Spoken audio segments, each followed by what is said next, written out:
Hi, I'm Matt. I'm Mel. I'm Lisa. And this is the No Fear Cast, the podcast where we dissect horror and all the things that scare us. This is episode 26, and this summer we wanted to have a little bit of fun and move away from our normal schedule of multi-episode topics.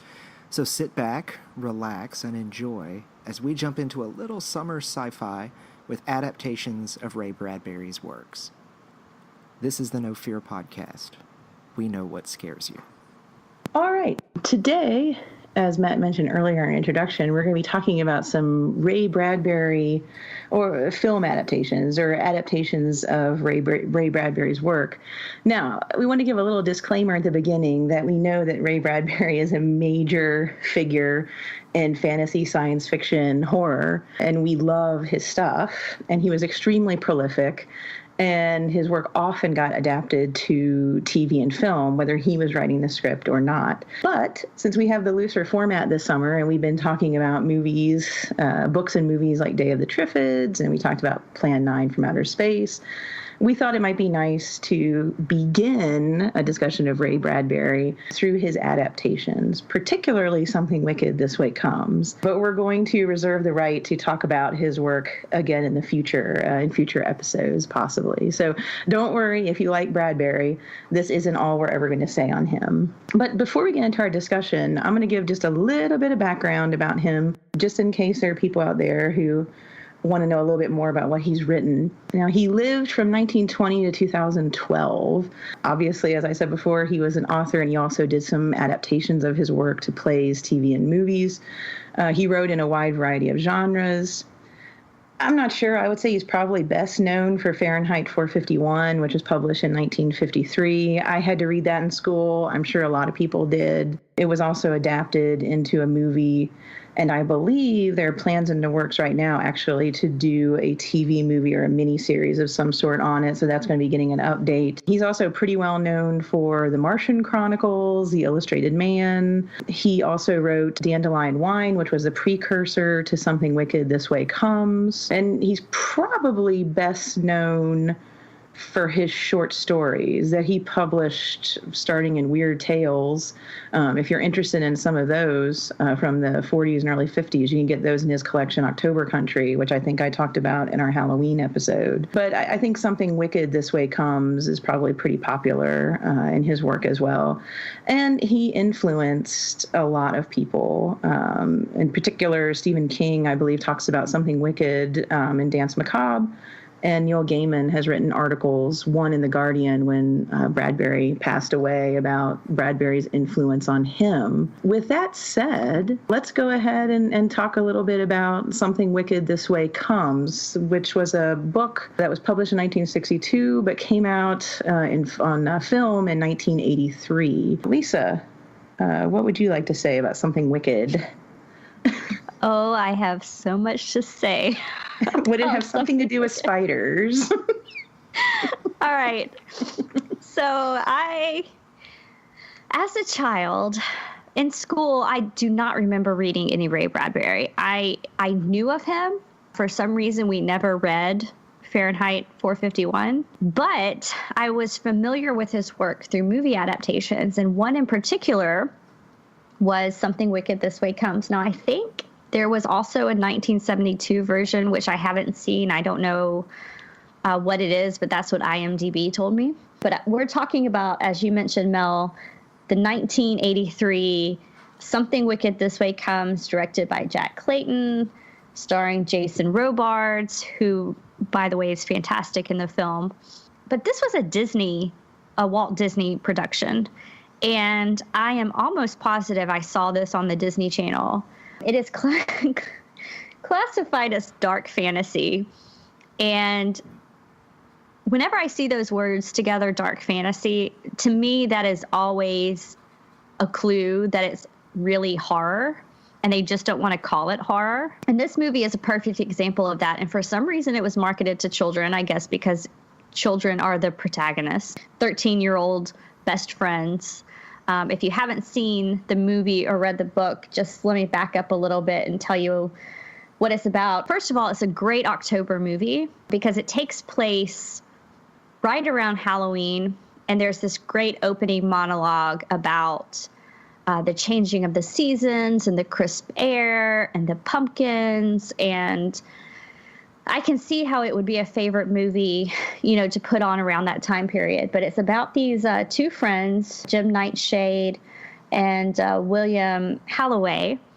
And they were both born, I think, within a minute of midnight on Halloween. And so that's something they kind of share.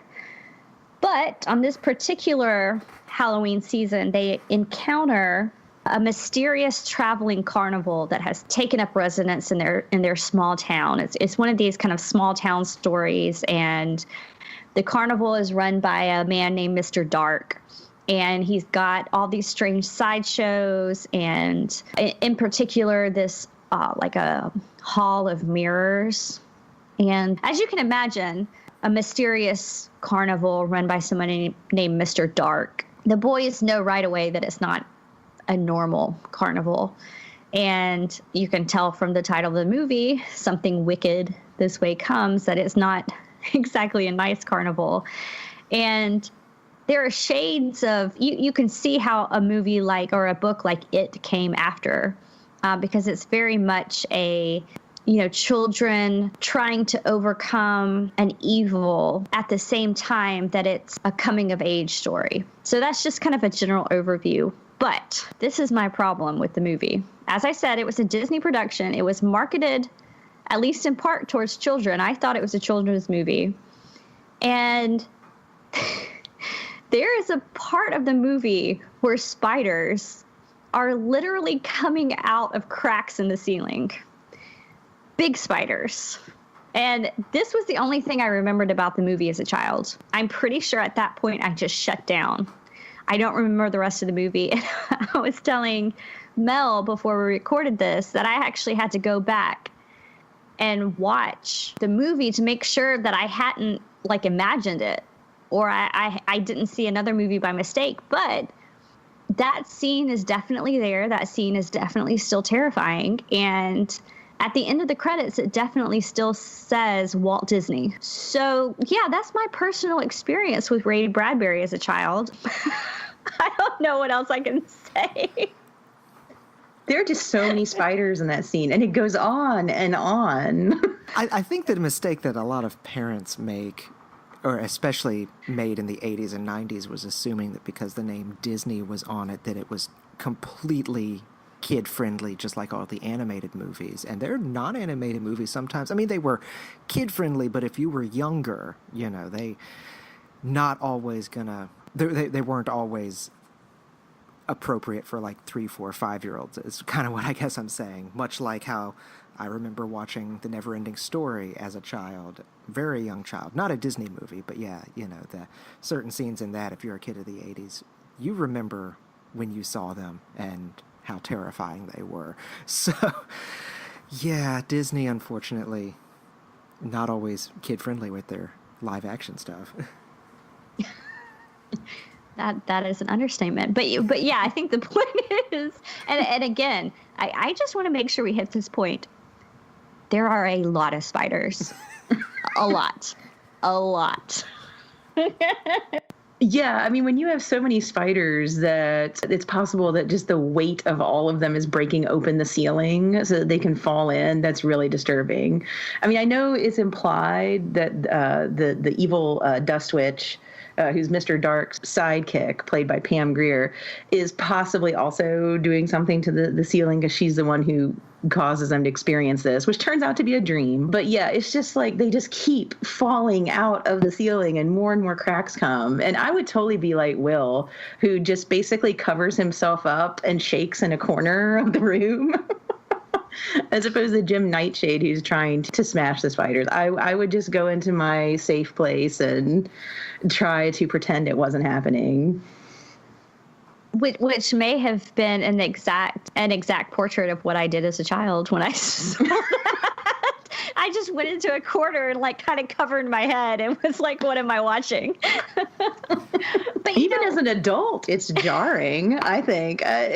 Just to put things in perspective, by the way, while y'all were talking, I just quickly did a Google search for scary non-animated Disney movies and found a list of the 15 scariest Disney movies, animated and live action. Guess what's number 1? Something Wicked This Way Comes. So that's that's one thing that I was really excited about, probably because I was traumatized. But when we mentioned possibly doing an episode on Ray Bradbury, I was like, we have to talk about what he did to children because quite a few of his stories were adapted into movies or television shows that were aimed towards children, and this is a prime example. And going back as an adult and watching this movie was really kind of eye-opening.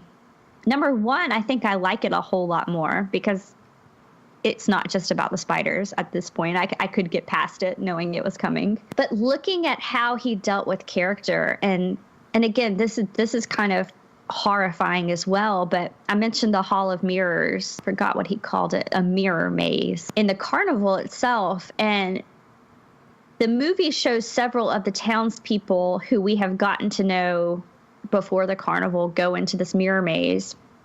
And they're all shown something that they desperately want. And so it becomes this story of, when you look at it from the adult perspective, of wanting something so bad that you cannot get, and you can't get it. And when they finally do get what they want, bad things immediately happen. As an example, there's the boy's teacher. She's introduced early in the movie, and she's an old woman by this point, and her students don't particularly like her because she's strict, and they don't see her as a person who's a lot of fun. And she looks in the mirror and sees herself as a beautiful young girl. And so you can kind of see her longing for her youth, which is something that they play with throughout the movie. I haven't read the book, so I'm not sure how much of this is in the book. I would imagine a lot of it, knowing Ray Bradbury's stuff. But she desperately wants to recapture her youth. And she finally does, thanks to this Mr. Dark character. She finally recaptures it. She becomes this young woman she once was and immediately goes blind. And it's kind of a horrific scene to watch because you see the high cost of getting that thing that you want. I don't know, Mel, have you read the book? I have. I actually read Something Wicked This Way Comes when I was an adult, for the first time when I was an adult. And, there's a couple things I love about the book that I thought translated so well to the movie. And of course, Ray Bradbury did the screenplay for the movie, so I guess it makes sense. But the language of the book, the description, the kind of taking you back to childhood, and I think that comes through in the movie. In fact, in Roger Ebert's review of it, he talks about that, how it kind of, what you picture in your mind when you're reading the book is kind of what you see in the movie. But the other thing I really loved about Something Wicked This Way Comes, reading it as an adult, was the themes that you're describing, like the way that he openly may not be the right word, but he deals with age and mortality in ways that I think are really interesting for a children's book. Like, I think I could have read it as a kid and been really interested in Will and Jim's story. The kids, they want to go around, and the carousel is a big part in the book too. And the kids want to go around, or Nightshade particularly wants to go around the carousel and be older. He just wants to be older. He wants to be an adult. And the other people in the town want to be younger. And you kind of see, I think we all can identify with that idea of like wanting to grow up too soon or wanting to go back to a different time, thinking it's better. And yet these people are basically driven mad, because they're older people inside younger bodies. And if I remember correctly, at the end of the book, Nightshade actually does age a little bit. Mr. Dark gets him on the carousel, and he goes around before Will and his father can save him. But they do save him. But there's an idea of temptation, like you said, the thing you desire, the thing you can't have. If you have it, is what's it going to do to you? And the other thing I really enjoyed about it as an adult was the character of Will's father, Charles Holloway, which I agree with you, Lisa. Jason Robards was magnificent, I think, in this movie, even though it's this Disney children's movie. The way he delivers the lines I don't think he has the same exact regrets in the novel. I don't recall his heart being such an issue. I don't really recall his regret about not saving the boy. I might be wrong about that. But he has these regrets because he feels like at whatever it is, 54, 55 in the book, that he's a quote unquote old man to his son who, is 14 or 15. And so he's dealing with this, like, I may die before he, reaches these certain milestones in his life. I can't play baseball with him. I can't do these certain things. And I felt like as an adult, I could identify both ways. Like, I could think back to what it was like to be a kid, but I also enjoyed the fact that we got involved in the father's issues as well. And I thought it was cool that even though it's a coming of age of Nightshade and Will and Jim, that it's also in some ways Mr. Holloway coming to terms with his age and not mortality per se, but not focusing on it so much and just living. I find that interesting that it's the father and the kids who have to do this adventure together. Not most of the time in young adult lit, the kids go off and do stuff while the parents are clueless. But in this book, the father believes them and he tries to help them. And I found that really interesting reading it as an adult. Yeah, I was trying to think back before I rewatched it to record this episode.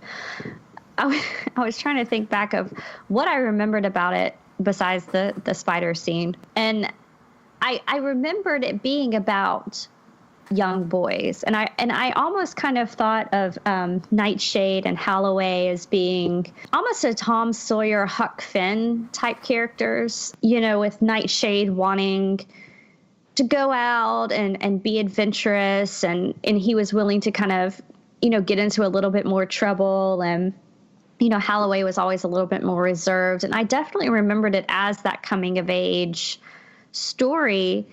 And like you, rewatching it, I was struck by the adults, because I think that's something in YA literature and films today we do miss, like you said, because it becomes more about the young people and less about what's happening in the adult world. And I was touched, I think, by Jason Robards' character, by that Mr. Holloway, in that he had a definite sense of his mortality. And I think he had married a younger woman.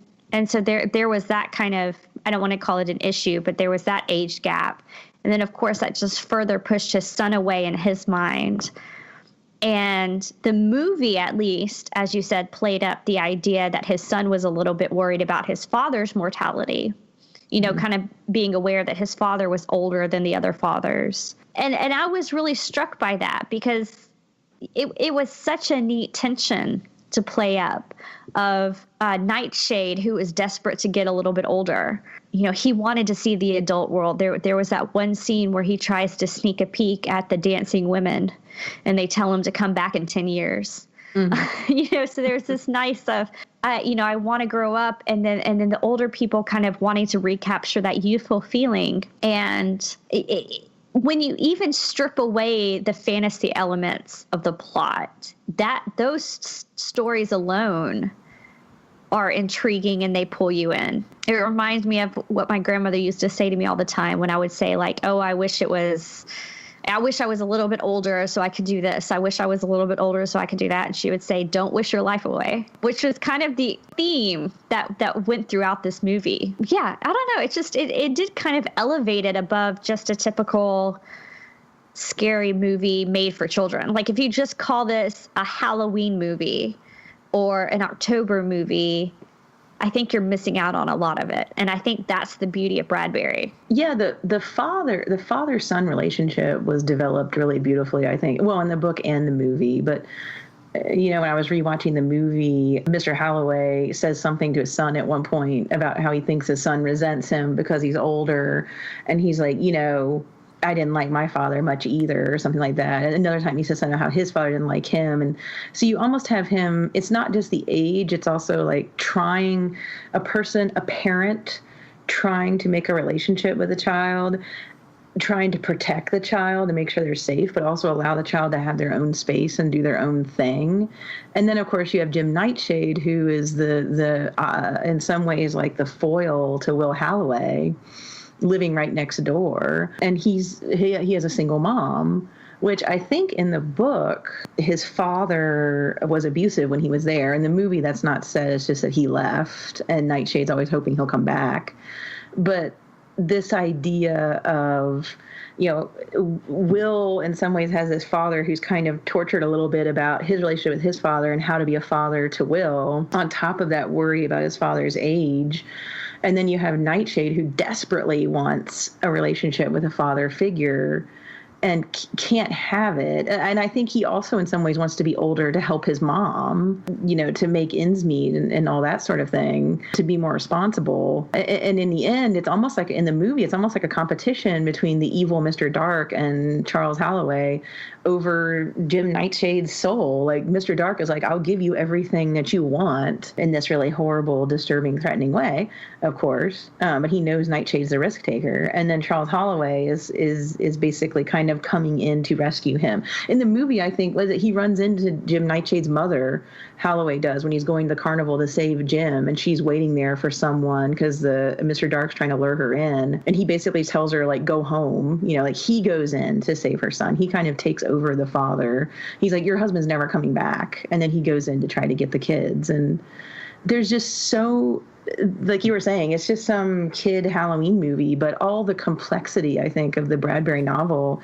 gets put into it. Like, you can still watch it as a kid, but if you watch it as an adult, there's a whole other level of what's going on that you see and that you can get. Yeah, I mean, the character of, like I said, the character of Jim Nightshade, because it is, in a way, it is a story that's, as you said, a fight for his soul by the end of it. And it really becomes his story more than just William Holloway's. But he is such an interesting character because, and again, this is something that I didn't pick up on as a child. As a child, I just saw him as another child who was maybe a little bit more rebellious than his friend. But that's all I saw him as, like I said, kind of like a lovable Huck Finn type character.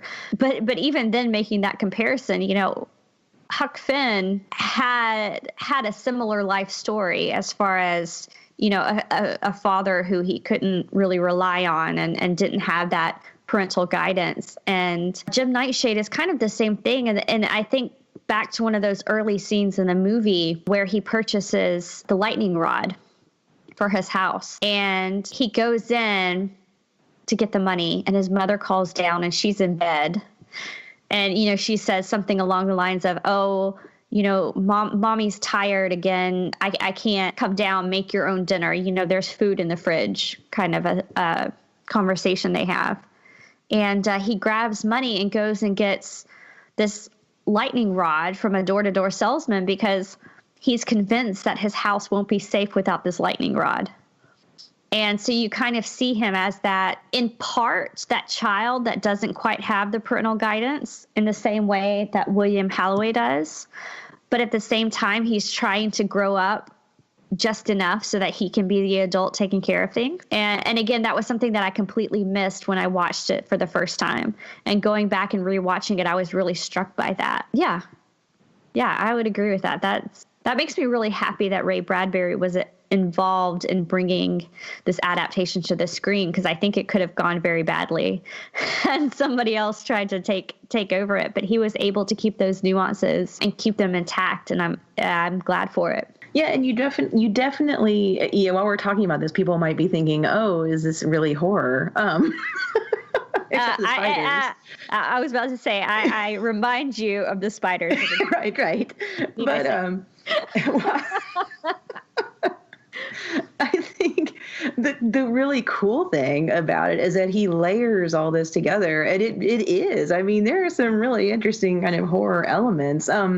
It's about kids, and it takes kids seriously, and it takes their perspective seriously.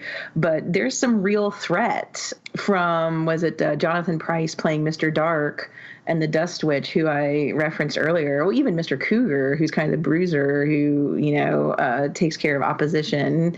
He ends up getting messed up by the carousel at one point in the book, but he's in the movie longer. I mean, Jonathan Pryce is pretty creepy as Mr. Dark. And I think the danger to the boys feels real, especially that scene in the library where he basically, he tortures Will's father, breaks his hand, tells the dust witch to make him feel a taste of death, so when it comes, he'll know what it's like. I mean, that's pretty creepy. She doesn't whip out the spiders at that point, but she basically like induces a heart attack and then leaves him there dead so that he can wake up later. There is this.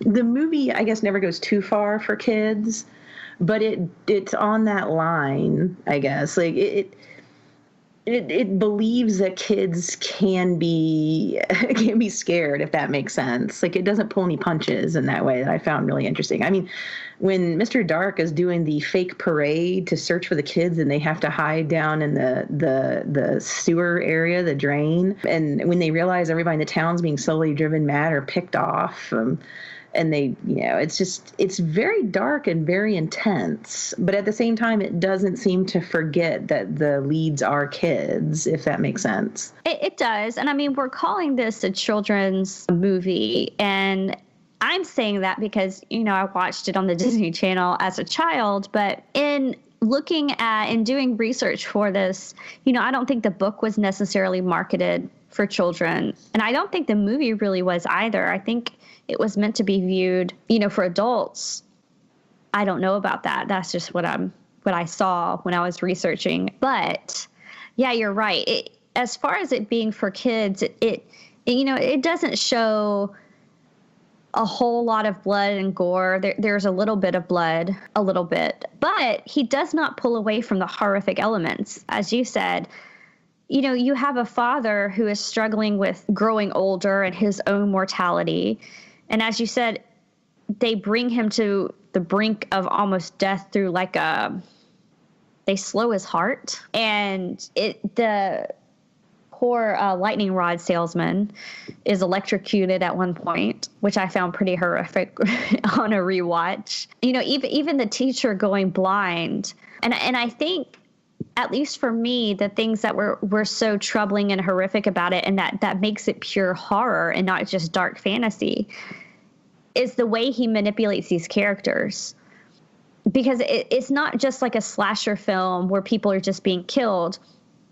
It's mental torture for these characters, because he gets to know them and their greatest desire and their worst fears, and then manipulates it in such a way that's so horrific to watch. And I think that's where the true kind of horror of it lies, is in the way he manipulates the characters. And I say he, I guess I mean Mr. Dark, but really through that Bradbury as he's writing this, because, it's kind of devious what he does to these townspeople. He's not just picking them off. He's driving them mad based on their own desires. Well, and he uses, talk about the uncanny. Like, he even uses the innocence that we associate with children to manipulate them as well. And this is also in the book. But early on in the movie, we find out that the teacher has been waiting for her nephew to show up, and he's running late.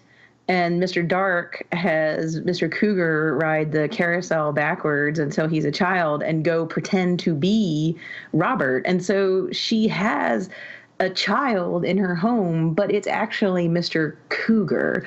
It's really creepy when you think about it, that, he would mimic not just a child, but a child that's supposed to be is a family member of hers. And in the book, he actually manipulates her to go to the carnival multiple times, and that's how she ends up in the mirror maze. But it's also creepy and uncanny for the kids as well, because in the movie, they know it's Mr. Cougar, and they chase it, as Will calls it, because they can't even call it a child, to her house. And of course, Will wants to tell her, but, Jim Nightshade wants to actually talk to him and find out maybe how the carousel works, as he's the risk taker. But both of them are scared. And I think we as the audience are scared as well, that Mr. Dark can not only control if you get old until you die or get young until you don't exist anymore, his age carousel, and prey on your desires, but he also could take his cronies and turn them into, say, older people who don't seem as threatening, or children who could manipulate you. And, of course, there's a whole idea that he's using a carnival, which, like you mentioned earlier, I think, Lisa, carnivals are just creepy. They have clowns and all sorts of nasty things. So they lend themselves well to it. But they also lend themselves well to an idea of innocence too, because everybody's like, "Ooh, a carnival's in town, let's go have fun," and that's where all the evil comes from. And so this manipulation of innocence and appearances, vision, the idea of people going blind and people losing their glasses plays throughout it as well. You're never quite sure if what you see is really real, and Mr. Dark is manipulating everybody, just like you were saying, throughout this piece, like pretending to be one thing and actually being another, and manipulating people's expectations of what's actually going on. As you're sitting here talking, I can't help but think about how everything you've just said draws such a straight line from Something Wicked This Way Comes to something like Stephen King's It, which, everybody's talking about now because they've got the new adaptation coming out. But that is the same type of thing, I feel like, where you have children who are at a very vulnerable part of their life where I keep going back to the term coming of age because I can't think of something better at the moment, but where they're just on the precipice of understanding what adulthood is, but they're still very much entrenched in the innocence of childhood. So they're kind of walking this fine line between these two worlds, and they're trying to defeat this evil that they don't fully understand. And King, of course, famously used the clown, and there you have exactly the same manipulation of childhood innocence, of something that's supposed to be fun. And yes, there's the uncanny nature of clowns and how absolutely terrifying they are when you really look at them. But they're meant to be something that is there for children's enjoyment, and to have something so evil manipulate that in a way, it's hard for me now to look at something like It and not see Ray Bradbury's fingerprints all over that thing. I would also throw in the Stephen King novel Needful Things. Sounds so much like that idea of using people's secret desires to destroy the town. I mean, as soon as you were saying that, my mind is going, yeah, Needful Things. Well, I mean, perfect example, because I think if we had led off this episode saying, hey, we're going to talk about, some creepy children's things that pop up in small town horror, almost anybody would expect, I would think, that, okay, they're going to start talking about Stephen King, and we're not. We're talking about Ray Bradbury. This is a novel that was written in 1962. So that definitely predates, especially, I guess, if you want to call it King's heyday of the 1980s, and when Needful Things and It and all that was coming out. But yeah, I mean, it's really hard not to draw enormous parallels between the two writers. Yeah, it's really interesting that we're sitting here talking about, the connection to Stephen King. And, King was somebody that I read much sooner than I read any of Bradbury's stuff. And so if you had asked me probably before this episode, I would have told you that I came to Ray Bradbury's works later in life, with the exception of this movie, which, again, I only remember because of the spider scene. And I still, even now as we're talking, I'm kind of glancing over my shoulder at my ceiling, so I apologize. But I feel like there's going to be a spider crawling down at any moment. Watch out for any cracks in your ceiling. If you see one. Don't. Because I'm going to stare at my ceilings now looking for cracks. But anyway, it scarred me as a child. But one thing, when we started talking about Something Wicked This Way Comes, and we were talking about Bradbury writing children's movies, the first thing that came to my mind was a movie that it was made for television that came out in 1982 called The Electric Grandmother, which I did love as a child. And Something Wicked This Way Comes, I think I watched the one time and I made it all the way to the spider scene, and then I huddled in the corner and I don't remember much else. The Electric Grandmother I watched on repeat. It was one of these that my mom had popped in the VHS tape and had taped it off of television. And I just watched it over and over and over again. And I only found out recently, in fact, preparing for this episode, that was an adaptation also of a Ray Bradbury story. In this case, the short story, I Sing the Body Electric. And that was really shocking to me because as I said, I thought I came to Ray Bradbury later in life, but he's apparently always been a part of my childhood in good ways and bad. Unfortunately, we are out of time for this episode, which means because I am dying to talk about The Electric Grandmother, we're going to save that for our Patreon supporters. So those members who pay to help us out to keep this podcast going, for which we are tremendously grateful because things would grind to a halt without you guys, you're going to get a little treat following this episode on The Electric Grandmother. And if you don't know what that movie is, oh boy, you are in for some kind of treat. So yeah, thanks for listening, guys.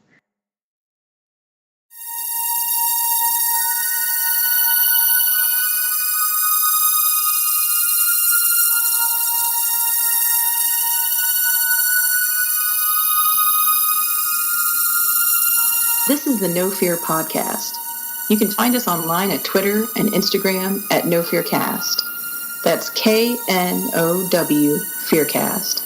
Or our website, nofearcast.com. If you want to contact us, send us an email to nofearcast@gmail.com. Download us through iTunes, Stitcher, or anywhere else podcasts are found. If you like what you hear, leave us a 5-star review on iTunes, or you can support us on Patreon. Supporters get special perks such as early access to our main episodes and exclusive mini-episodes released on the weeks in between our normal schedule, depending on the tier you choose.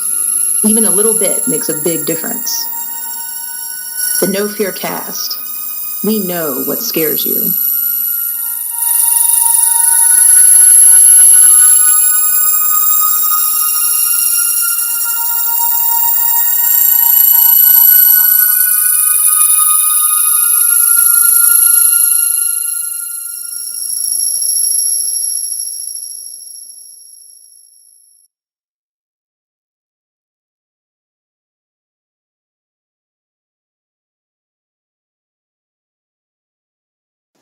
This is a personal project and not related to any academic institution.